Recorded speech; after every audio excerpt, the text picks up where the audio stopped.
Hi friends, welcome to online class. ഇപ്പോൾ കഴിഞ്ഞ ക്ലാസ്സിൽ നമ്മൾ ഓംസ് ലോ, ജൂൾസ് ലോ എന്ന് പറയുന്ന കുറച്ച് നിയമങ്ങളെക്കുറിച്ചൊക്കെ പഠിച്ചിട്ടുണ്ടായിരുന്നു. അപ്പോൾ ഓംസ് ലോയിൽ നമുക്കൊരു പുതിയ ടേം, അതായത് റെസിസ്റ്റൻസ് അഥവാ പ്രതിരോധം എന്നുള്ള ഒരു ടേം നമ്മൾ പഠിച്ചു കഴിഞ്ഞതാണല്ലോ.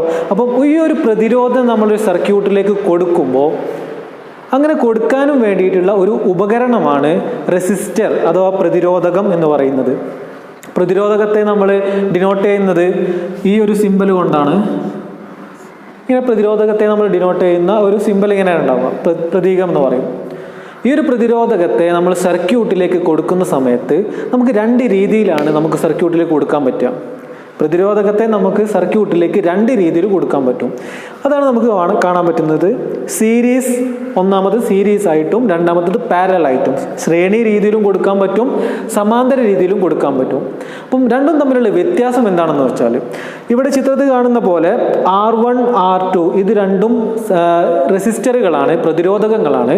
ഇവരെ കണക്ട് ചെയ്തത് എങ്ങനെയാണെന്ന് വെച്ചാൽ ഒന്നിൻ്റെ പുറകെ ഒന്നായിട്ടാണ് ശ്രേണി രീതിയിൽ കണക്ട് ചെയ്തത്.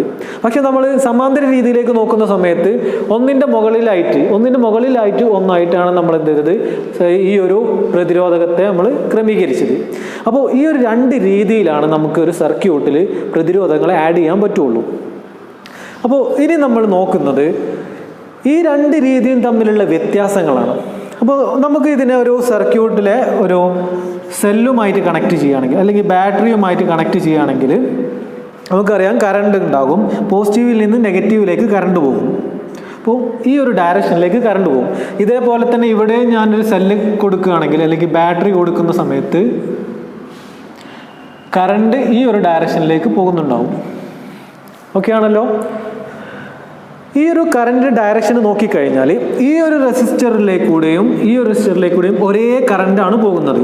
സെയിം കറണ്ട് ആയിരിക്കും ഈ ഒരു സർക്യൂട്ടിലൂടെ പോകുന്നുണ്ടാവുക. പക്ഷേ രണ്ടാമത്തെ സർക്യൂട്ട് എടുത്ത് നോക്കുകയാണെങ്കിൽ ഇവിടെ വെച്ച് കറണ്ട് സ്പ്ലിറ്റായി. ഈ ഒരു പോയിന്റിൽ വെച്ചിട്ട് കറണ്ട് രണ്ടായി സ്പ്ലിറ്റ് ആയിട്ടുണ്ട്. അപ്പോൾ രണ്ടും ഒരേ റെസിസ്റ്റർ ആണെങ്കിൽ പകുതിയുമായിട്ട് ഈ ഒരു കറണ്ട് സ്പ്ലിറ്റ് ആയിട്ടാണ് പോകുന്നുണ്ടാവുക. അപ്പോൾ ഒരു വ്യത്യാസം അത് നമുക്ക് പറയാൻ പറ്റും. എന്താണെന്ന് വെച്ചാൽ ശ്രേണി രീതിയിലാണെങ്കിൽ കറണ്ട് രണ്ട് റെസിസ്റ്ററുകൾക്കും തുല്യമാണ്. രണ്ടാമത്തത് സമാന്തര രീതിയിലാണെങ്കിൽ പാരലൽ കണക്ഷനിലാണെങ്കിൽ രണ്ട് റെസിസ്റ്ററിനും വേറെ വേറെ കറണ്ടുകളാണ് പോകുന്നത്. ശരി, രണ്ടാൾക്കും വേറെ വേറെ കറണ്ടുകളായിട്ട് ഇവിടുന്ന് സ്പ്ലിറ്റ് ചെയ്യുന്നുണ്ട്. എന്നിട്ട് ഇത് രണ്ടും കൂടി ഇവിടെ തന്നെ ജോയിൻ ചെയ്യുന്നുണ്ട്. ഇതിന് ശേഷം ഈ കറണ്ടും സെയിം ആയിരിക്കും. പക്ഷേ ഇവിടെ ഉണ്ടാവുന്ന കറണ്ട് I1 I2 രണ്ട് സെപ്പറേറ്റ് കറണ്ടുകളായിരിക്കും ഉണ്ടാവുക. ഇവിടെ നോക്കുകയാണെങ്കിൽ ഈ കറണ്ട് തന്നെ ആയിരിക്കും ഇവിടെയും എല്ലാ കറണ്ടും സെയിം ആയിരിക്കും ഉണ്ടാവുക.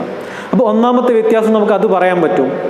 ഒന്നാമത്തെ വ്യത്യാസം, ഈ ഒരു കറണ്ട് സീരീസിലാണെങ്കിൽ അല്ലെങ്കിൽ ശ്രേണി രീതിയിലാണെങ്കിൽ കറണ്ട് R1നും R2നും തുല്യമായിരിക്കും, സെയിം ആയിരിക്കും. രണ്ടാമത്തെ സമാന്തര രീതിയിൽ പാരലൽ കണക്ഷനിലാണെങ്കിൽ കറണ്ട് R1നും R2നും വ്യത്യസ്തമായിരിക്കും. ഇതാണ് ഒന്നാമത്തെ വ്യത്യാസം നമുക്ക് പറയാൻ പറ്റുന്നത്. ഇനി ഒന്നാമത്തെ വ്യത്യാസം പറഞ്ഞു, കറണ്ടിൻ്റെ കാര്യം. രണ്ടാമത്തത് പൊട്ടൻഷ്യൽ വ്യത്യാസം, വോൾട്ടേജ് ഡിഫറൻസ്, പൊട്ടൻഷ്യൽ ഡിഫറൻസ്. അപ്പം ഈ ഒരു കാര്യം നോക്കുകയാണെങ്കിൽ പൊട്ടൻഷ്യൽ വ്യത്യാസം അറിയാനും വേണ്ടിയിട്ട് നമുക്കൊരു ഉപകരണം അറിയാം, വോൾട്ട് മീറ്റർ. അപ്പം ഈ ഒരു വോൾട്ട് മീറ്റർ ഞാൻ ഈ ഒരു റെസിസ്റ്ററിൻ്റെ രണ്ടറ്റത്തും കണക്ട് ചെയ്യാണ്. വോൾട്ട് മീറ്ററിൻ്റെ രണ്ടറ്റങ്ങളിങ്ങനെ കണക്ട് ചെയ്തു. ഇവിടെയും ഞാൻ കണക്ട് ചെയ്തു. അങ്ങനെ നോക്കുന്ന സമയത്ത് പൊട്ടൻഷ്യൽ വ്യത്യാസം ഈ R1ന് അക്രോസ് ആയിട്ടുള്ളതും R2ന് അക്രോസ് ആയിട്ടുള്ളതും വോൾട്ടേജ് കിട്ടും. അത് രണ്ടും വേറെ വേറെ ആയിരിക്കും. ഇത് V1 ആയിരിക്കും, ഇത് V2 ആയിരിക്കും. ഇതിന് ടോട്ടൽ പൊട്ടൻഷ്യൽ വ്യത്യാസം V ആണെങ്കിൽ, ഈ ഒരു ബാറ്ററി കൊടുക്കുന്ന പൊട്ടൻഷ്യൽ വ്യത്യാസം V ആണെങ്കിൽ V എന്തായിട്ടുണ്ടാകും, V1ഉം V2 ആയിട്ട് രണ്ടായിട്ട് സ്പ്ലിറ്റ് ആയിട്ടുണ്ടാവും. അതിനർത്ഥം ഈ ഒരു റെസിസ്റ്ററിന് കിട്ടുന്ന വോൾട്ടേജ് പൊട്ടൻഷ്യൽ വ്യത്യാസം V1 ആയിരിക്കും, രണ്ടാമത്തേതിന് V2 ആയിരിക്കും. രണ്ട് റെസിസ്റ്ററുകൾക്കും വ്യത്യസ്ത പൊട്ടൻഷ്യൽ വ്യത്യാസമാണ് ഈ ശ്രേണി രീതിയിൽ കിട്ടുന്നത്. പക്ഷേ ഇവിടെ നോക്കുന്ന സമയത്ത് ഈ രണ്ട് റെസിസ്റ്ററിൻ്റെയും അറ്റങ്ങൾ രണ്ടും കൂട്ടിമുട്ടിയിട്ടുണ്ട്. അതുകൊണ്ട് ഇവിടെ ഞാനൊരു പൊട്ടൻഷ്യൽ വ്യത്യാസം നോക്കുകയാണെങ്കിൽ, വോൾട്ട് മീറ്റർ നമ്മൾ കണക്ട് ചെയ്യുകയാണെങ്കിൽ, ഇങ്ങനെ വോൾട്ട് മീറ്റർ കണക്ട് ചെയ്യുകയാണെങ്കിൽ പൊട്ടൻഷ്യൽ വ്യത്യാസം R1 അക്രോസും R2 അക്രോസും സെയിം ആയിരിക്കും. അതാണ് രണ്ടാമത്തെ വ്യത്യാസം. ഒന്നാമത്തെ വ്യത്യാസം കറണ്ട് സെയിം ആകുന്നത് ശ്രേണി രീതിയിലാണ്, പൊട്ടൻഷ്യൽ വ്യത്യാസം സെയിം ആകുന്നത് സമാന്തര രീതിയിലാണ്. കറണ്ട് ഡിഫറൻ്റ് ആകുന്നത് സമാന്തര രീതിയിലാണ്, വോൾട്ടേജ് ഡിഫറൻറ്റ് അല്ലെങ്കിൽ വ്യത്യസ്തമാകുന്നത് ശ്രേണി രീതിയിലാണ്. അപ്പോൾ ഈ രണ്ട് വ്യത്യാസങ്ങൾ പറഞ്ഞു. ഇനി മൂന്നാമത്തെ വ്യത്യാസമാണ് പറയാൻ പോകുന്നത്. മൂന്നാമത്തെ വ്യത്യാസം എന്താണെന്ന് വെച്ചാൽ, നമുക്ക് ശ്രേണി രീതിയിൽ എടുത്തു നോക്കുകയാണെങ്കിൽ ഇവിടെ രണ്ട് റെസിസ്റ്ററുകൾക്കും ഒരേ കറണ്ടാണ് പോകുന്നത്, സെപ്പറേറ്റ് സർക്യൂട്ടുകളില്ല. രണ്ടാമത്തത് സമാന്തര രീതിയിൽ രണ്ടും സെപ്പറേറ്റ് കറണ്ടുകളാണ് പോകുന്നത്. അപ്പോൾ നമുക്ക് എന്ത് ചെയ്യാൻ പറ്റുമെന്ന് വെച്ചാൽ, സമാന്തര രീതിയിൽ ഞാനൊരു സ്വിച്ചുകൾ കൊടുക്കുകയാണെങ്കിൽ, ഇവിടെ ഒരു സ്വിച്ചും ഇവിടെ ഒരു സ്വിച്ചും കൊടുക്കുകയാണെങ്കിൽ, ഈ സ്വിച്ച് ഓൺ ആക്കി കഴിഞ്ഞാൽ R1 വർക്ക് ചെയ്യും, ഈ സ്വിച്ച് ഓൺ ആക്കി കഴിഞ്ഞാൽ R2 വർക്ക് ചെയ്യും. പക്ഷേ ഇവിടെ നമുക്ക് ശ്രദ്ധിക്കുകയാണെങ്കിൽ ഇവിടെ അങ്ങനെ രണ്ടാൾക്കും കൂടിയും നമുക്ക് ഒറ്റ സ്വിച്ചേ കൊടുക്കാൻ പറ്റുള്ളൂ. ഇതിനെയും സെപ്പറേറ്റ് കറണ്ട് സ്വിച്ചുകൾ കൊടുക്കുകയാണെങ്കിൽ R1നും R2നും സെപ്പറേറ്റ് സ്വിച്ചുകൾ കൊടുത്താൽ വർക്ക് ചെയ്യൂല. കാരണം ഇത് ഓണാക്കി കഴിഞ്ഞാൽ സർക്യൂട്ട് ഇപ്പോഴും ഓപ്പൺ ആണ്, ഇതും കൂടി ഓണാക്കിയാലേ എന്ത് ചെയ്യാൻ പറ്റുള്ളൂ, കറണ്ട് പോവുള്ളൂ. അതായത് ഈ ഒരു റെസിസ്റ്ററിന് മാത്രമായിട്ട് നമുക്ക് കറണ്ട് കൊടുക്കാൻ കഴിയൂല. പക്ഷെ ഇവിടെ ശ്രദ്ധിച്ചാൽ മനസ്സിലാകും, ഇത് ഓണാക്കി കഴിഞ്ഞാൽ കറണ്ട് ഈ സർക്യൂട്ട് മാത്രം വർക്ക് ചെയ്യും, R1ന് മാത്രമേ ഇപ്പോൾ കറണ്ട് കിട്ടുന്നുള്ളൂ, ഇത് ഓപ്പൺ ആയതുകൊണ്ട്. അതായത് നമുക്ക് സമാന്തര രീതിയിൽ ഓരോ റെസിസ്റ്ററിനെയും നമുക്ക് സ്വിച്ച് ഉപയോഗിച്ച് കൺട്രോൾ ചെയ്യാൻ പറ്റും. പക്ഷേ ശ്രേണി രീതിയിൽ എന്ത് ചെയ്യാൻ പറ്റില്ല, ഓരോ റെസിസ്റ്ററിനെയും നമുക്ക് സെപ്പറേറ്റ് ആയിട്ട് കൺട്രോൾ ചെയ്യാൻ പറ്റില്ല, ഒറ്റ സ്വിച്ച് വെക്കാൻ പറ്റുള്ളൂ. ഈ ഒരു സ്വിച്ച് ഓണാക്കി കഴിഞ്ഞാൽ രണ്ടിൽ കൂടെയും കറണ്ട് പോകും, ഓരോന്നിലേക്കൂടെയും പോകാൻ ശ്രേണി രീതിയിൽ നമുക്ക് കഴിയൂല. അപ്പോൾ ഇതാണ് മൂന്നാമത്തേത്. സ്വിച്ച് കൊടുക്കുകയാണെങ്കിൽ കൺട്രോൾ ചെയ്യാൻ പറ്റുന്നതാണ് സമാന്തര രീതിയിൽ. പക്ഷേ സ്വിച്ച് കൊടുത്ത് രണ്ട് റെസിസ്റ്ററിനെയും കൺട്രോൾ ചെയ്യാൻ പറ്റാത്തതാണ് എന്ത്, ശ്രേണി രീതിയിൽ ഉണ്ടാകുക. ഇനി നാലാമത്തെ വ്യത്യാസം എന്താണെന്ന് വെച്ചാൽ ഈ ഒരു ശ്രേണി രീതിയിൽ നമുക്ക് സഫല പ്രതിരോധം അല്ലെങ്കിൽ ഇഫക്റ്റീവ് റെസിസ്റ്റൻസ് കൂടുതലായിരിക്കും. ഇവിടെ ഉണ്ടാകുന്ന എഫക്റ്റീവ് റെസിസ്റ്റൻസ് കൂടുതലായിരിക്കും, ഇവിടെ ഉണ്ടാകുന്ന ഇഫക്റ്റീവ് റെസിസ്റ്റൻസ് കുറവായിരിക്കും, സഫല പ്രതിരോധം കുറവായിരിക്കും. എന്താണ് അങ്ങനെ പറഞ്ഞാലെന്ന് വെച്ചാൽ, ഇപ്പോൾ R1ന് നമുക്ക് ഒരു 2 ഓം, 2 ഓമാണ് റെസിസ്റ്ററിൻ്റെ യൂണിറ്റ്. അപ്പോൾ 2 ഓം നമ്മൾ കൊടുക്കുകയാണ്. R2ന് 4 ഓമും കൊടുക്കുകയാണെങ്കിൽ ഇതിൻ്റെ സഫല പ്രതിരോധം എന്ന് പറയുന്നത് നമുക്ക് ഇക്വേഷൻ ഉണ്ട്. ഈ ഇക്വേഷൻ നമ്മൾ കുറച്ച് കഴിഞ്ഞിട്ട് ഡിറൈവ് ചെയ്യുന്നതാണ്. ഇക്വേഷൻ എന്ന് പറയുന്നത് ഈ ശ്രേണി രീതിയിലാണെങ്കിൽ R = R1 + R2 ഇതായിരിക്കും ഇക്വേഷൻ. സഫല പ്രതിരോധമാണ് ഈ R, ഈ എഫക്റ്റീവ് എന്ന് പറയും. ഈ R എഫക്റ്റീവ് = R1 + R2, അതായത് R എഫക്റ്റീവ് എന്ന് പറയുന്നത് R1 എന്ന് പറയുന്നത് 2 ഓം പ്ലസ് R2 എന്ന് പറയുന്നത് 4 ഓം. ഇവിടെ കിട്ടുന്നത് 6 ഓം ആണ് നമുക്ക് കിട്ടിയ ഉത്തരം. 6 ഓം ആണ് ഇതിൻ്റെ ഈ ഒരു സർക്യൂട്ടിലെ സഫല പ്രതിരോധമായിട്ട് നമുക്ക് കിട്ടിയത്. പക്ഷെ ഇവിടെ നോക്കുകയാണെങ്കിൽ R1 2 ഓം ആണെങ്കിൽ R2 4 ഓം ആണെങ്കിൽ സഫല പ്രതിരോധത്തിൻ്റെ equation 1/R = 1/R1 + 1/R2. 1/R effective എന്ന് പറയുന്നത് 1/R1 + 1/R2. ഈ ഇക്വേഷനാണ് നമ്മൾ ഇവിടെയുള്ള, അതായത് സമാന്തര രീതിയിലുള്ള സഫല പ്രതിരോധം കാണാൻ വേണ്ടിയിട്ട് ഉപയോഗിക്കുന്നത്. അങ്ങനെ നോക്കുകയാണെങ്കിൽ R എഫക്റ്റീവ് ആണ് നമുക്ക് കാണേണ്ടത്. That will be equal to 1/R1 1/2 plus 1/R2. R2 ഇവിടെ ഉള്ളത് 4 ഓം, 1/4. 1/R എഫക്റ്റീവ് എന്ന് പറയുന്നത് 1/2 + 1/4. അപ്പോൾ നമുക്ക് ഇവിടെ കിട്ടിയ സഫല പ്രതിരോധം 6 ഓം ആണിത്, മറക്കരുത്. 6 ഓം ആണ് നമുക്ക് ഇവിടെ കിട്ടിയ സഫല പ്രതിരോധം. രണ്ടാമത്തതാണ് കാണാൻ പോകുന്നത്. അപ്പോൾ ഇതിനെ നമുക്ക് എന്ത് ചെയ്യാം, ക്രോസ് മൾട്ടിപ്ലൈ ചെയ്യാം. ഇതിന് ചെയ്യുന്നത് നമ്മൾ പഠിച്ചതാണ്. R എഫക്റ്റീവ് 1/R എഫക്റ്റീവ് എന്ന് പറയുന്നത് 1/R എഫക്റ്റീവ് ആണ്. ഇതിനെ ക്രോസ് മൾട്ടിപ്ലൈ ചെയ്യുന്ന സമയത്ത് 1 into 4 that is 4, then plus 2 into 1 2 divided by 2 into 4 8. അതായത് 1/r എഫക്റ്റീവ് എന്ന് പറയുന്നത് 4 plus 2 6/8. ഇതാണ് 1/r എഫക്റ്റീവ്. അപ്പോൾ r എഫക്റ്റീവ് എന്തായിരിക്കും? അത് നമ്മൾ എന്ത് ചെയ്യണം? ഇതിനെ റെസിപ്രോക്കൽ എടുക്കണം. ഇതിനെ തല എടുക്കുകയാണെങ്കിൽ r effective by 1 will be equal to, ഇതിനെയും തല കുത്തിനിടണം, 8/6. r എഫക്റ്റീവ് ബൈ 1 എന്ന് പറയുന്നത് r എഫക്റ്റീവ് തന്നെയാണ്. r effective equal to 8/6. Okay, 8/6 will be equal to around 1.33. ഇതായിരിക്കും സഫല പ്രതിരോധം. ഈ സഫല പ്രതിരോധം എന്ന് പറയുന്നത് നമ്മൾ നേരത്തെ പറഞ്ഞ പാരലൽ കോമ്പിനേഷൻ്റെ ആണ്. പാരലൽ കണക്ഷൻ്റെ സഫല പ്രതിരോധം 1.33 ആണ് കിട്ടിയത്. ശ്രേണി രീതിയിലുള്ളത് 6 ohm ആണ് കിട്ടിയത്. അപ്പോൾ ഇതിൽ നിന്ന് മനസ്സിലാക്കാൻ പറ്റുന്നത് r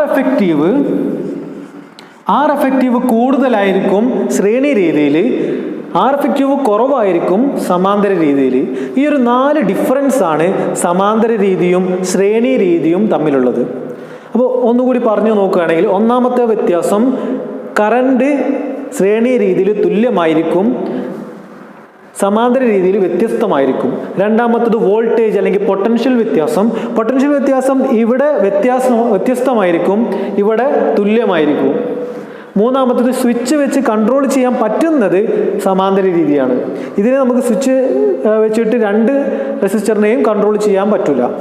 നാലാമത്തത് r എഫക്റ്റീവ്, അതായത് സഫല പ്രതിരോധം കൂടുതൽ ഉണ്ടാകുന്നത് ശ്രേണി രീതിയിൽ വെച്ചാലാണ്. സമാന്തര രീതിയിൽ വെച്ചാൽ സഫല പ്രതിരോധം കുറവായിരിക്കും. പിന്നെ ഈ ഒരു സമാന്തര രീതിയുടെ പ്രത്യേകത എന്താണെന്ന് വെച്ചാൽ, ഞാൻ പറഞ്ഞതുപോലെ തന്നെ 2 റെസിസ്റ്ററിനെ സെപ്പറേറ്റ് ആയിട്ട് കൺട്രോൾ ചെയ്യാൻ പറ്റും.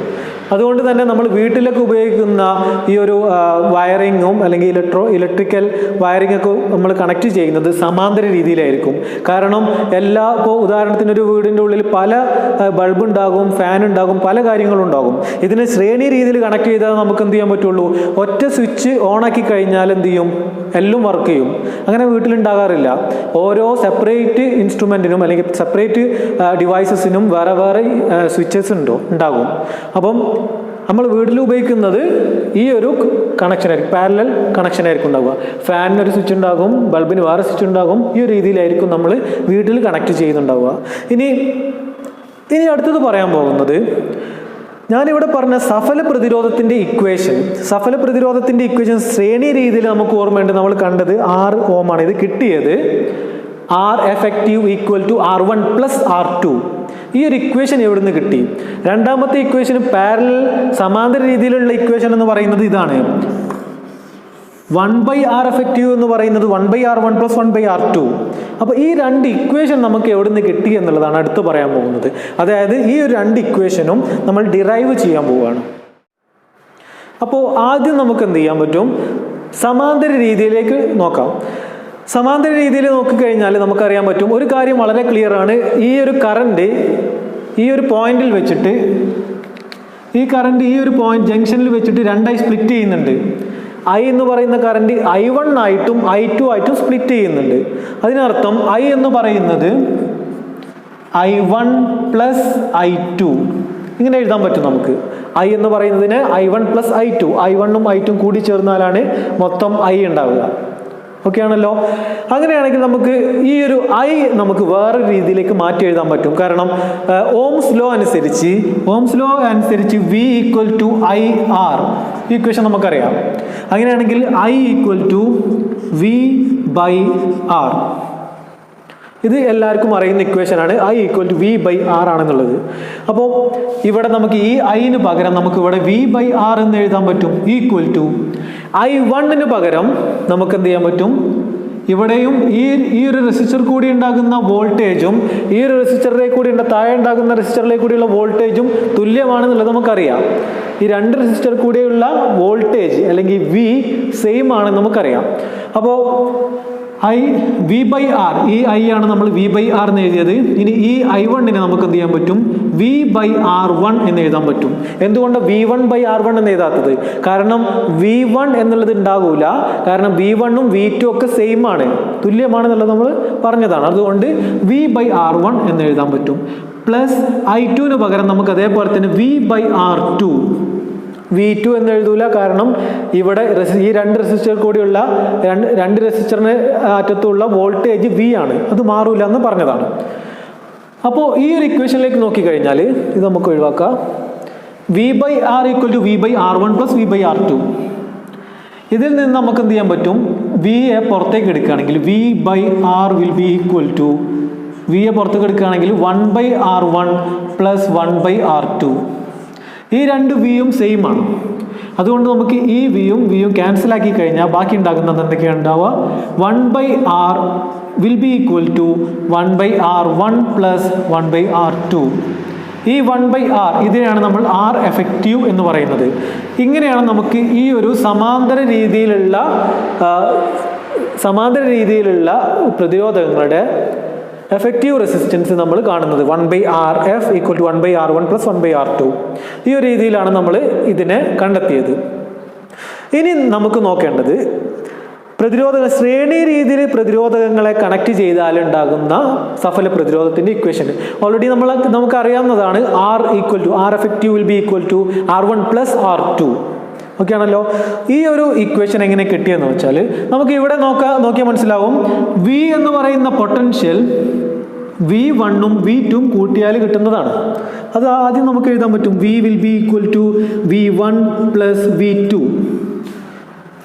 പിന്നെ നമുക്കറിയാം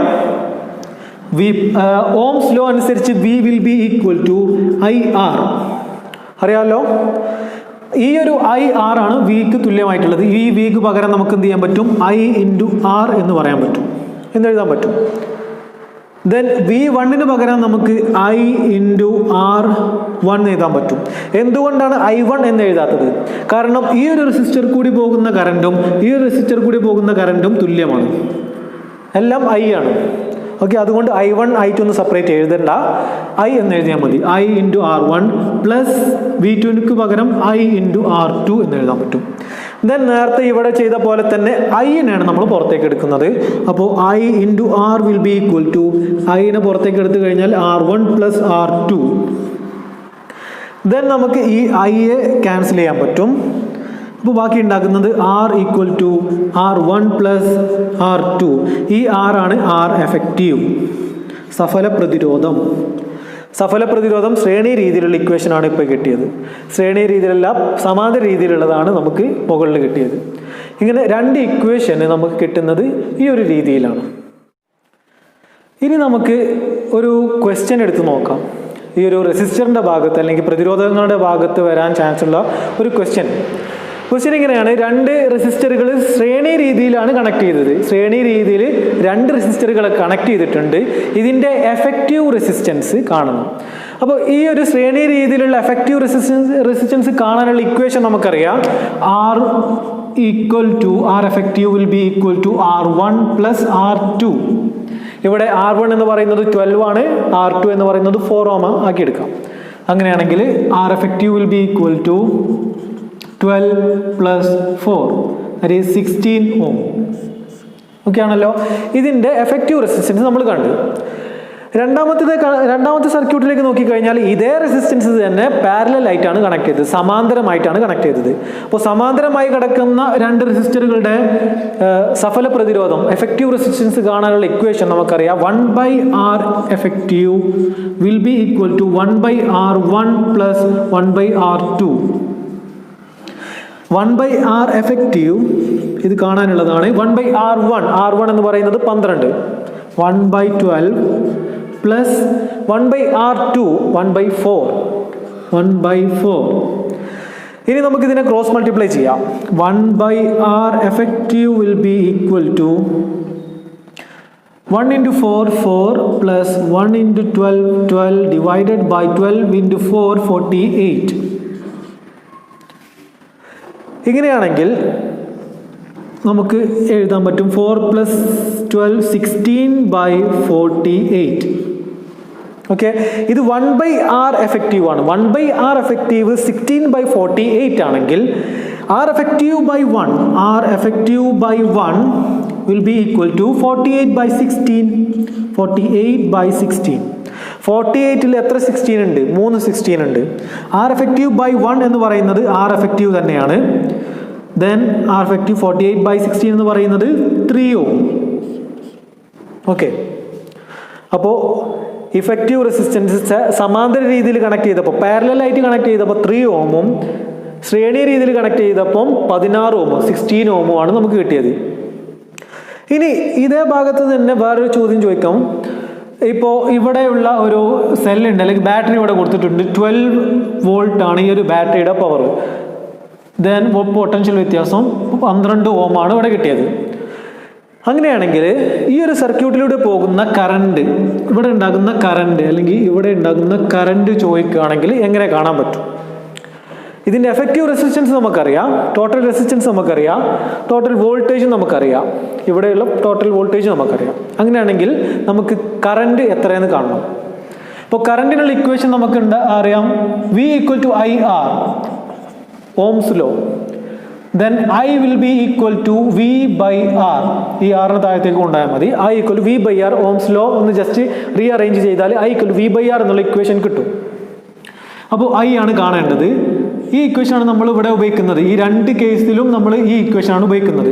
ആദ്യം നമുക്ക് ശ്രേണി രീതിയിൽ എടുക്കുകയാണെങ്കിൽ I will be equal to V, potential വ്യത്യാസം 12, effective resistance 16. Okay, that will be equal to 6/8 അല്ലെങ്കിൽ 3/4 ഓം, സോറി 3/4 ആംബിയർ. കറണ്ടാണ് കാണുന്നത്, അതുകൊണ്ട് 3/4 ആംബിയർ ആണ് യൂണിറ്റ്. ഇതാണ് നമ്മളുടെ പാരലൽ ആയിട്ട് കണക്ട് ചെയ്യുന്ന സമയത്ത്, അല്ലെങ്കിൽ സമാന്തരമായിട്ട് കണക്ട് ചെയ്യുന്ന ശ്രേണി രീതിയിൽ കണക്ട് ചെയ്യുന്ന സമയത്ത് കിട്ടുന്ന കറണ്ട് എന്ന് പറയുന്നത്. രണ്ടാമത്തേത് നമുക്ക് ഈ ഒരു കറണ്ട് കാണാൻ പറ്റും, അതായത് സമാന്തരമായിട്ട് കണക്ട് ചെയ്യുന്ന സമയത്തുള്ള കറണ്ട്. സെയിം ഇക്വേഷനാണ് ഉപയോഗിക്കേണ്ടത്. V/R = V/R ആണ് ഇക്വേഷൻ. ദെൻ പൊട്ടൻഷ്യൽ വ്യത്യാസം 12 ആണ്, റെസിസ്റ്റൻസ് 16 അല്ല, ഇവിടെ കിട്ടിയത് 3 ഓം ആണ്. ഈ ഒരു സമാന്തരമായിട്ട് കണക്ട് ചെയ്തപ്പോൾ ഉണ്ടാകുന്ന R എഫക്റ്റീവ് എന്ന് പറയുന്നത് 3 ഓം ആണ്. ദെൻ 3 എന്ന് കൊടുക്കുന്നു. 12/3 that is 4 ആംബിയർ. ഇവിടെ 3/4 ആംബിയർ ആണ്, ഇവിടെ 4 ആംബിയർ ആണ്. അപ്പോൾ ഈ ഒരു രീതിയിലായിരിക്കും നമ്മൾ കറണ്ടുകൾ കാണുക. എഫക്റ്റീവ് റെസിസ്റ്റൻസ് ആദ്യം കാണുന്നു, എന്നിട്ട് ആ ഒരു എഫക്റ്റീവ് റെസിസ്റ്റൻസിനെ നമ്മൾ വിയെ ഡിവൈഡ് ചെയ്യുന്നത് R എഫക്റ്റീവിനെ കൊണ്ട് ഡിവൈഡ് ചെയ്യുക. ആ സമയത്ത് നമുക്ക് കറണ്ട് കിട്ടും. ഈ ഇക്വേഷനാണ് നമ്മൾ അവിടെ ഉപയോഗിക്കുന്നത്. രണ്ട് കേസിലും നമ്മൾ ഉപയോഗിക്കുന്നത് സെയിം ഇക്വേഷനാണ്. അടുത്ത ടോപ്പിക് എന്ന് പറയുന്നത് യൂസസ് ഓഫ് ഹീറ്റിംഗ് എഫക്റ്റ് അല്ലെങ്കിൽ താപഫലത്തിൻ്റെ ഉപയോഗങ്ങൾ. അപ്പോൾ നമുക്കറിയാം, വൈദ്യുതി ഉപയോഗിച്ച് നമുക്ക് പല ഫലങ്ങൾ ഉണ്ടാക്കാം. അതിലൊരു ഫലമാണ് താപഫലം എന്ന് പറയുന്നത്. അപ്പോൾ അതായത് വൈദ്യുതി കൊടുത്തിട്ട് നമുക്ക് ചൂടുണ്ടാക്കുക അല്ലെങ്കിൽ താപം ഉണ്ടാക്കുക, അതാണ് ഈ താപഫലത്തിൽ കാണുന്നത്. അപ്പോൾ ഈ ഒരു വൈദ്യുതി കൊടുത്ത് താപം ഉണ്ടാക്കുന്നത് നമ്മൾ ഉപയോഗിക്കുന്നത് എവിടെയൊക്കെയാണ് എന്നുള്ളതാണ് ഇവിടെ പറയാൻ പോകുന്നത്. അപ്പോൾ ഒന്ന് നമുക്കറിയാം, ഹീറ്ററിൽ നമുക്ക് തണുപ്പുള്ള രാജ്യങ്ങളിലൊക്കെ നമ്മൾ വീട്ടിലേതെങ്കിലും റൂമിലൊക്കെ കൊണ്ടുവെക്കും, ഹീറ്ററുകളൊക്കെ വെക്കും, റൂം ചൂടാനും വേണ്ടിയിട്ടുള്ളത്. അപ്പം ഹീറ്ററുകളിൽ ഇതാണ് ഈ താപഫലമാണ് നമ്മൾ ഉപയോഗിക്കുന്നത്. അപ്പോൾ ഇതൊരു ഉദാഹരണമായിട്ട് പറയാൻ പറ്റും. ദെൻ രണ്ടാമത്തത് സേഫ്റ്റി ഫ്യൂസ്. സേഫ്റ്റി ഫ്യൂസ് നമ്മളുടെ വീട്ടിലെ ഏകദേശം എല്ലാ ഉപകരണങ്ങൾക്കും, നമ്മൾ മെയിനായിട്ടുള്ള എല്ലാ ഉപകരണങ്ങൾക്കും നമ്മൾ ഉപയോഗിക്കുന്നതാണ് എന്ത് സേഫ്റ്റി ഫ്യൂസ് എന്ന് പറയുന്നത്. സേഫ്റ്റി ഫ്യൂസിൻ്റെ പ്രത്യേകത എന്താണെന്ന് വെച്ചാൽ, അത് നമുക്ക് ഈ ഒരു ഷോർട്ട് സർക്യൂട്ടിൽ നിന്നും ഓവർലോഡിങ്ങിൽ നിന്നൊക്കെ നമ്മളുടെ ഒരു ഉപകരണങ്ങളെ രക്ഷിക്കും. എന്താണ് ഷോർട്ട് സർക്യൂട്ട്, എന്താണ് ഓവർലോഡിങ് എന്നുള്ളത് പറയാം. അപ്പോൾ ഈ ഒരു സേഫ്റ്റി ഫ്യൂസ് നമ്മൾ ഉപയോഗിക്കുന്നത് ഉപകരണങ്ങളുടെ സേഫ്റ്റിക്ക് വേണ്ടിയിട്ടാണ്, അല്ലെങ്കിൽ ഉപകരണങ്ങളുടെ കേടുവന്നു പോകാതെ നിൽക്കാൻ വേണ്ടിയിട്ടാണ് നമ്മൾ സേഫ്റ്റി ഫ്യൂസ് ഉപയോഗിക്കുന്നത്. അത് ഉണ്ടാക്കിയത് ലോഹസങ്കരം അല്ലെങ്കിൽ അലോയ് എന്നാണ് പറയുക. അതായത് ടിന്നും ലെഡും ഈ രണ്ട് മെറ്റലുകൾ കൂട്ടിച്ചേർത്ത ഒരു വസ്തുവാണ് ഈ ഒരു സേഫ്റ്റി ഫ്യൂസിന് വേണ്ടി നമ്മൾ ഉപയോഗിക്കുന്നത്. അപ്പോൾ ഒരു alloy of tin and lead എന്നാണ് പറയുക. ടിന്നിൻ്റെയും ലെഡിൻ്റെയും ലോഹസങ്കരമാണ് നമ്മൾ ഈ ഒരു സേഫ്റ്റി ഫ്യൂസ് ആയിട്ട് ഉപയോഗിക്കുന്നത്. അപ്പോൾ എന്താണ് സേഫ്റ്റി ഫ്യൂസ് എന്ന് പറയുന്നത്? ഈ ഷോർട്ട് സർക്യൂട്ടിൽ നിന്നും ഓവർലോഡിങ്ങിൽ നിന്നും ഒരു ഉപകരണത്തെ രക്ഷിക്കുന്ന ആളാണ് സേഫ്റ്റി ഫ്യൂസ്. ഉദാഹരണത്തിന് ഇപ്പോൾ നമ്മൾക്ക് നല്ല വിലപിടിപ്പുള്ള ഏതെങ്കിലും ഒരു ഉപകരണമുണ്ട്, വൈദ്യുത ഉപകരണമുണ്ട്, നമുക്ക് നല്ല വിലപിടിപ്പുള്ള ഉപകരണമാണ്. അപ്പോൾ ഈ ഒരു വസ്തുവിലേക്ക് ഹൈ കറണ്ട് വരുന്ന സമയത്ത്, എന്തെങ്കിലും കാരണവശാൽ ഹൈ കറണ്ട് വരുന്ന സമയത്ത് ഇതിലേക്ക് ആവശ്യത്തിൽ കൂടുതൽ കറണ്ട് ഇതിലേക്ക് പാസ് ചെയ്ത് കഴിഞ്ഞാൽ ഇത് എന്ത് ചെയ്യും? അടിച്ചു പോകും. അപ്പോൾ ഈ ഒരു ഹൈ കറണ്ട് എന്ത് ചെയ്യാൻ പാടില്ല, ഈ ഒരു ഉപകരണത്തിലേക്ക് കടക്കാൻ പാടില്ല. അതിനും വേണ്ടിയിട്ട് നമ്മൾ ഇതിൻ്റെ ഇടയ്ക്ക് നമ്മൾ എന്ത് ചെയ്യുന്നു? സേഫ്റ്റി ഫ്യൂസ് കൊടുക്കുന്നു. സേഫ്റ്റി ഫ്യൂസ് എന്താ ചെയ്യാന്ന് വെച്ചാൽ അധികമായിട്ട് വരുന്ന കറണ്ടുകളെയൊക്കെ എന്ത് ചെയ്യും? അത് തടയും. എങ്ങനെ തടയും എന്ന് ചോദിച്ചാൽ, കൂടുതൽ കറണ്ട് വരുന്ന സമയത്ത് നമുക്കറിയാം കൂടുതൽ ചൂടുണ്ടാക്കും അതിന്, ശരിയല്ല? ഇതിൽ കൂടി കൂടുതൽ കറണ്ട് പോകുന്ന സമയത്ത് ഈ സേഫ്റ്റി ഫ്യൂസ് എന്ത് ചെയ്യും? ചൂടാകും, പെട്ടെന്ന് ചൂടാവും. അങ്ങനെ പെട്ടെന്ന് ചൂടാകുന്ന സമയത്ത് ഇത് ഒരു പരിധി കഴിഞ്ഞാൽ എന്ത് ചെയ്യും? ഈ ഒരു സേഫ്റ്റി ഫ്യൂസ് ഉരുകിപ്പോകും. ഉദാഹരണത്തിന് ഈ ഒരു ഉപകരണത്തിലേക്ക് കടക്കാൻ പറ്റുന്ന മാക്സിമം കറണ്ട് 5 ആംപിയർ ആണെങ്കിൽ 5 ആംപിയറിൽ കൂടുതൽ കടന്നാൽ എന്ത് ചെയ്യും? ഈ ഉപകരണം അടിച്ചു പോകും. അപ്പോൾ നമ്മൾ സേഫ്റ്റി ഫ്യൂസ് എന്ത് ചെയ്യും? ഒരു 4 ആംപിയറോ 4.5 ആംപിയറൊക്കെ എന്ത് ചെയ്യുന്നു? സേഫ്റ്റി ഫ്യൂസ് വാങ്ങുന്നു, ഇവിടെ വെക്കുന്നു. അപ്പോൾ എന്താ സംഭവിക്കുന്നത് അറിയോ? 4.5 വരെ കുഴപ്പമൊന്നും ഉണ്ടാവില്ല. 4.5 കൂടിക്കഴിഞ്ഞാൽ ഒരു 5 ആംപിയർ കറണ്ട് ഇതിലേക്ക് വന്നു കഴിഞ്ഞാൽ എന്ത് ചെയ്യും? ഇത് ഉരുകി എന്ത് ചെയ്യും? ഈ സർക്യൂട്ട് ബ്രേക്ക് ആവും. ഇത് ഉരുക്കി കഴിഞ്ഞാൽ ഈ സർക്യൂട്ട് ബ്രേക്ക് ആവും. ഉരുകാനുള്ള കാരണം എന്താണെന്ന് വെച്ചാൽ 5 ആംപിയർ കറണ്ടാണ് വരുന്നത്. കറണ്ട് കൂടുന്നതിനനുസരിച്ച് എന്ത് ചെയ്യും? ചൂട് കൂടും. അപ്പോൾ ഈ ഒരു സുരക്ഷാ ഫ്യൂസ് ക്രമീകരിച്ചത് ചൂട് ഒരു പ്രത്യേക തോതിനേക്കാൾ കൂടിയാൽ എന്ത് ചെയ്യും? അതായത് 5 ആംപിയർ അല്ലെങ്കിൽ 4.5 ആംപിയർ കൊണ്ടുണ്ടാകുന്ന താപത്തിനേക്കാളും കൂടുതലായാൽ ഈ ഒരു സർക്യൂട്ട് ബ്രേക്ക് ആവും. ഈ ഒരു ഫ്യൂസ് ഉരുകിപ്പോവും. അതിനേക്കാൾ കുറവാണെങ്കിൽ കുഴപ്പമൊന്നും ഉണ്ടാവില്ല. അപ്പോൾ ഇങ്ങനെയാണ് സർക്യൂട്ടിൽ ഒരു ഫ്യൂസ് വർക്ക് ചെയ്യുന്നത്. അധികം കറണ്ട് വരുന്ന സമയത്ത് എന്ത് ചെയ്യുന്നു? അത് ഉരുകി ആ ഒരു സർക്യൂട്ട് ബ്രേക്ക് ആക്കുന്നു. അപ്പോൾ അധികം കറണ്ട് വരാനുള്ള കാരണമാണ് എന്ത്? ഷോർട്ട് സർക്യൂട്ടും ഓവർലോഡിങ്ങും. ഷോർട്ട് സർക്യൂട്ട് എന്ന് പറയുന്നത് വീടിൻ്റെ എവിടെയെങ്കിലും ഫേസും ന്യൂട്രലുകളും തമ്മിൽ കണക്റ്റ് ആയിട്ടുണ്ടെങ്കിൽ, 2 വയറുകൾ തമ്മിൽ ഷോർട്ട് സർക്യൂട്ട് എന്ന് പറയുന്നതാണ്. 2 വയറുകൾ തമ്മിൽ കണക്റ്റ് ആയിട്ടുണ്ടെങ്കിൽ എന്ത് ചെയ്യും? ഒരുപാട് കറണ്ട് അതിലേക്കൂടെ പാസ് ചെയ്യും. ഒരുപാട് കറണ്ട് എന്ത് ചെയ്യും? പാസ് ചെയ്തുകൊണ്ടിരിക്കും. അപ്പോൾ അതില്ലാതിരിക്കാനും വേണ്ടിയിട്ട് നമ്മൾ എന്ത് ചെയ്യുന്നു? സേഫ്റ്റി ഫ്യൂസ് ഉപയോഗിക്കുന്നു. അങ്ങനെ എവിടെയെങ്കിലും ഷോർട്ടായി കഴിഞ്ഞാൽ എന്ത് ചെയ്യും? ഒരുപാട് കറണ്ട് പാസ് ചെയ്യും. അങ്ങനെ ഒരുപാട് കറണ്ട് പാസ് ചെയ്യുന്നതിൻ്റെ ഇടയ്ക്ക് സേഫ്റ്റി ഫ്യൂസ് ഉണ്ടെങ്കിൽ ആ സേഫ്റ്റി ഫ്യൂസ് എന്ത് ചെയ്യും? ഉരുകിപ്പോകും. അപ്പോൾ എന്ത് ചെയ്യൂല? ബാക്കിയുള്ള ഉപകരണങ്ങളൊന്നും എന്ത് ചെയ്യില്ല? നശിച്ചു പോകില്ല. ദെൻ ഓവർലോഡിങ് എന്ന് പറയുന്നത്, അപ്പോൾ നമ്മളുടെ വീട്ടിലിപ്പോൾ ഒരുപാട് ഉപകരണങ്ങൾ ഒരുമിച്ച് പ്രവർത്തിപ്പിക്കുക, അതായത് ഹെവി കറണ്ട് വലിക്കുന്ന എല്ലാ ഉപകരണങ്ങളും ഒരുമിച്ച് പ്രവർത്തിക്കുന്ന സമയത്ത് എന്ത് ചെയ്യും? ആ ഒരു സർക്യൂട്ടിൽ കൂടി ഓവർ കറണ്ടാണ് വരുന്നത്. നേരത്തെ പോലെ തന്നെ ഷോർട്ട് സർക്യൂട്ടിന് അതേപോലെ തന്നെ ഓവറായിട്ട് കറണ്ട് ആ ഒരു സർക്യൂട്ടിലേക്ക് വരികയാണ് ചെയ്യുന്നത്. അങ്ങനെ വരുന്ന സമയത്തും എന്ത് ചെയ്യും? നമ്മളുടെ ഈ ഒരു സേഫ്റ്റി ഫ്യൂസ് ബ്രേക്ക് ചെയ്യും. അപ്പോൾ ലൈറ്റ്നിങ്ങിൻ്റെ സമയത്തൊക്കെ ഒരുപാട് കറണ്ട് അങ്ങനെയും വരാൻ സാധ്യതയുണ്ട്. ഓവർലോഡിങ്ങും ഷോർട്ട് സർക്യൂട്ടും അല്ലാതെ ലൈറ്റ്നിങ്ങിൻ്റെ സമയത്ത് ഓവറായിട്ടുള്ള കറണ്ട് എന്ത് ചെയ്യും? സർക്യൂട്ടിലേക്ക് കയറും. ആ സമയത്തും നമ്മുടെ സേഫ്റ്റി ഫ്യൂസാണ് എന്ത് ചെയ്യുന്നത്? ഉപകരണങ്ങളെ രക്ഷിക്കുന്നത്. സേഫ്റ്റി ഫ്യൂസ് മാത്രം എന്ത് ചെയ്താൽ മതി? ബ്രേക്ക് ചെയ്താൽ മതി. അപ്പോൾ ഇത് ബ്രേക്ക് ചെയ്ത് കഴിഞ്ഞാൽ എന്ത് ചെയ്യണം? വീണ്ടും നമ്മൾ എന്ത് ചെയ്യണം? ഇത് വേറെ സേഫ്റ്റി ഫ്യൂസ് വാങ്ങി വെക്കുക, അല്ലെങ്കിൽ ഈ ഒരു വയർ നമ്മൾ കണക്ട് ചെയ്ത് കൊടുക്കണം. അപ്പോൾ ഈ രീതിയിലാണ് നമ്മളുടെ സേഫ്റ്റി ഫ്യൂസ് വർക്ക് ചെയ്യുന്നത്. അപ്പോൾ സേഫ്റ്റി ഫ്യൂസിൻ്റെ പ്രത്യേകതകൾ ചോദിക്കുകയാണെങ്കിൽ, ഇത് പെട്ടെന്ന് ഉരുകി പോകുന്നതാണ്. അതുകൊണ്ട് ദ്രവണാങ്കം വളരെ കുറവാണ്. മെൽറ്റിംഗ് പോയിന്റ് വളരെ കുറവാണ്. ദ്രവണാങ്കം വളരെ കുറവായിരിക്കും. ഇത് പിന്നെ ഉണ്ടാക്കിയത് ടിന്നിൻ്റെയും ലെഡിൻ്റെയും ലോഹസങ്കരമായിട്ടാണ് നമ്മൾ ഇതിനുണ്ടാക്കിയത്. ഓക്കെ, ഇത്ര കാര്യങ്ങളാണ് നമുക്ക് ഈ ഒരു സേഫ്റ്റി ഫ്യൂസിനെ കുറിച്ച് പഠിക്കാനുള്ളത്. അപ്പോൾ ഇന്ന് നമ്മൾ പറഞ്ഞു കഴിഞ്ഞത് റെസിസ്റ്ററുകളെ നമുക്ക് രണ്ട് രീതിയിൽ കണക്ട് ചെയ്യാൻ പറ്റും ഒരു സർക്യൂട്ടിൽ. ശ്രേണി രീതിയിലും സമാന്തര രീതിയിലും കണക്ട് ചെയ്യാൻ പറ്റും. ദെൻ അത് തമ്മിലുള്ള വ്യത്യാസം 4 വ്യത്യാസങ്ങൾ പറഞ്ഞ് ശ്രേണി രീതിയും സമാന്തര രീതിയും തമ്മിലുള്ള. ദെൻ അതിനുശേഷം നമ്മൾ അതിൽ ഒരു പ്രധാനപ്പെട്ട വ്യത്യാസമാണ് എഫക്റ്റീവ് റെസിസ്റ്റൻസ്, സഫല പ്രതിരോധം.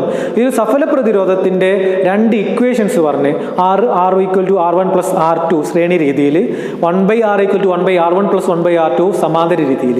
ഇങ്ങനെ 2 ഇക്വേഷൻ പറഞ്ഞു കഴിഞ്ഞ് ദെൻ നമ്മളൊരു ചോദ്യം ചെയ്തു. അത് കഴിഞ്ഞതിന് ശേഷം നമ്മൾ പറയുന്നത് താപഫലത്തിൻ്റെ ഉപയോഗങ്ങളാണ്. പ്രധാനപ്പെട്ട 2 ഉപയോഗങ്ങളാണ് പറയുന്നത്. ഒന്ന് ഹീറ്ററിൽ നമ്മൾ ഉപയോഗിക്കുന്നുണ്ട്, രണ്ടാമത് സേഫ്റ്റി ഫ്യൂസിൽ ഉപയോഗിക്കുന്നുണ്ട്. അതിൽ സേഫ്റ്റി ഫ്യൂസിൽ ഉപയോഗിക്കുന്നത് എങ്ങനെയാണെന്നും അതിൻ്റെ വർക്കിങ്ങും വളരെ ഡീറ്റെയിൽ ആയിട്ട് തന്നെ നമ്മൾ കവർ ചെയ്ത് കഴിഞ്ഞു. ഓക്കെ.